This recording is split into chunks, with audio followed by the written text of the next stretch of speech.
বেশ কয়েকদিন হলো চিকেন কষা খাওয়া বন্ধ করে দিয়েছি। এখন যখনই চিকেন খাই এরকম বানিয়ে খাই। হাই, আমি বিথি। আজ তোমাদের দেখাবো তেল ছাড়া চিকেন কিভাবে রান্না করতে হয়। প্রথমেই মশলাটা বানিয়ে নিচ্ছি। একটু ক্যাপসিকাম, কাঁচা লঙ্কা, অল্প একটু আদা, রসুন আর পেঁয়াজ পেস্ট করে নিচ্ছি। এবার একটা বাটিতে কয়েক টুকরো চিকেন নিয়ে নিয়েছি, যতটা আমার প্রয়োজন। তারপর ওই মশলাটা দিয়ে দিচ্ছি, অল্প একটু পেঁয়াজ কুচি আর সামান্য একটু দই, সাথে পরিমাণ মতো লবণও দিয়েছি। তোমরা চাইলে গোলমরিচ গুঁড়োটাও দিতে পারতে, আমার কাছে নেই। এবার এটা পুরোটা ভালো করে মিক্স করে নিতে হবে।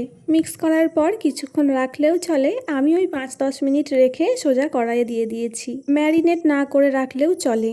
এবার কয়েকটা আলুও দিয়েছি। এখানে কিন্তু কষানোর কোনো প্রয়োজন নেই, একদম জল দিয়ে দেবে, যতটা ঝোল রাখবে, দিয়ে ফুটিয়ে একদম সিদ্ধ করে নেবে।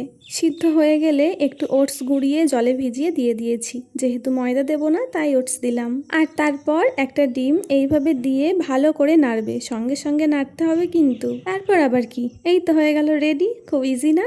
এবার আমি নামিয়ে নিয়েছি, আর এর উপরে সামান্য একটু বিট লবণ আর ঘি দিয়েছি। খেতে খুব ভালো হয়, বাড়িতে না বানালে মিস করবে কিন্তু।